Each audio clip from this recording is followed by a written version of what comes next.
Good morning mga kabayan. Ayan. Lamig. Malamig na umaga dito sa Tagaytay, no. So malapit na talaga yung eleksyon, malapit na talaga yung araw na inaasam-asam ng mga alam mo yung gusto umupo, no, sa Senado na talaga namang hindi masasabi natin hindi qualified, and yet excited sila. Bakit kaya, no? Sa kita. Ay nako talaga, Pilipinas, kawawang Pilipinas. Pero eto pa, ito yung gusto ko kong pag-usapan natin, yung kay etong si Sara Duterte, no, yung Vice President ng Pilipinas, na talaga namang busy sa kakaikot para mangampanya, o di ba, sa mga senador, no. Ganun ka, ano tawag nito, ganun ka ano yung kanyang time para sa pangampanya. Ang nakikita, ang iniisip ko, ang tanong ko pala, may presidente pa, may vice president pa ba ang Pilipinas, no? Dahil 3 years pa, ang layo pa ng eleksyon, no, para sa presidential. Hindi naman siya tumatakbo ng senador, and yet busy siya sa pangangampanya. Paano yung naging vice presidente siya?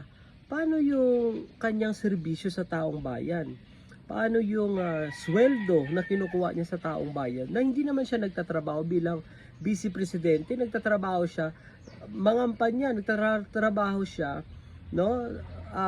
Para dito sa mga kaalyansa niya, no, na tumatakbo ng senador. Ano yung silbi niya bilang vice president? Ba't hindi na lang siya mag-resign? Kasi wala naman siya silbi, di ba? Hindi siya talaga nagtatrabaho bilang vice presidente. Kung makikita nyo, busy siya kakaikot, no, para pangampanya itong kanyang mga kaalyado. So, diba, mag-resign ka na lang, no, kasi hindi ka naman nagsiservisyo sa taong bayan, di ba?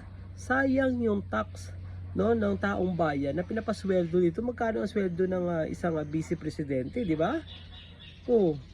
Lalo pa itong mga tumatakbo, sila ni Philip Salvador, ni Bongo, ni De La Rosa, naku, Robin Padilla. Kawawa ang Pilipinas kapag itong mga ito ay nakaupo. Naku, kawawa ang Pilipinas talaga, no?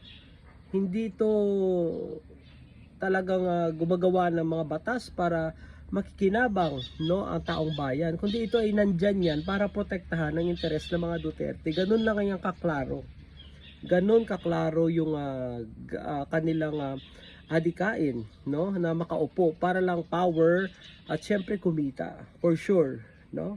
So, kung ikaw meron kang pag-iisip na matino, no, na meron kang pagbabalanse sa mga bagay-bagay dito sa mga politiko na tumatakbo, malamang sa malamang hindi mo talaga iboboto itong mga klaseng tao na to, di ba?